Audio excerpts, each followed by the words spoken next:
মই ক'লো আপুনিতো মানৱেন্দ্ৰ শৰ্মাৰ কেছত ফচিছিলে, আপুনিতো গুলিয়াই মাৰিছিলে, আপুনি থানাৰ পৰা কাগজখিনি লুকুৱাই দিলে কাৰণে এতিয়া MLA হ'ব পাৰিলে। মইতো আন্দোলন কৰোঁতে কোনোবাই পুলিচে গুলিয়াই মাৰি মানুহ মাৰিছে, মইতো পৃথিৱীত কাকো চৰ এটাও মাৰি পোৱা নাই। হা, তো মই ক'লো মানৱেন্দ্ৰ শৰ্মাৰ নাম কোৱাৰ লগে লগে তেওঁৰ মাথাটো গৰমে উঠি গ'ল নহয়। হা, যেতিয়া মাথাটো তেওঁ গৰম উঠিলে মই আকৌ ক'লো, মই যিটো হোষ্টেলত আছিলোঁ তাৰ নাম থাৰ্ড মেছৰ ৰান্ধনীজনৰ নাম শৰ্মা।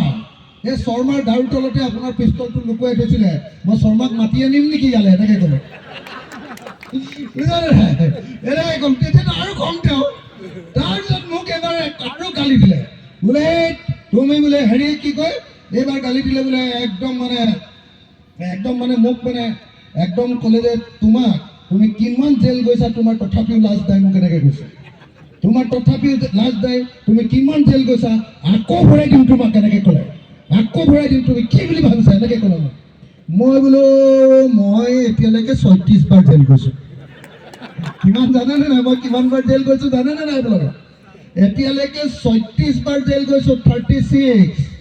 তাৰে কংগ্ৰেছৰ দিনত 20 বাৰ, বিজেপিৰ দিনত 16 বাৰ। জানিছেনে নাই? আৰু মই ক'লো বোলো মোৰে আটাইতকৈ বেছিকৈ কেছ আছে অসমত, 165টা। কিন্তু ৩৬ বাৰ যে জেল গৈছোঁ, মোক পুলিচে একবাৰো মৰা নাই।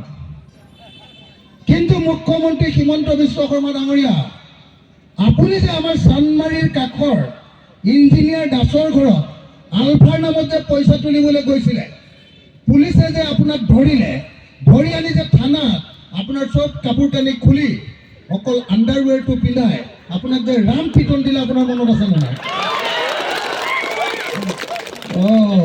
মই কি বস্তু আপোনালোকে গম পাইছেনে নাই? মই কি বস্তু? মই অসমৰ আটাইতকৈ সাহসী মানুহ।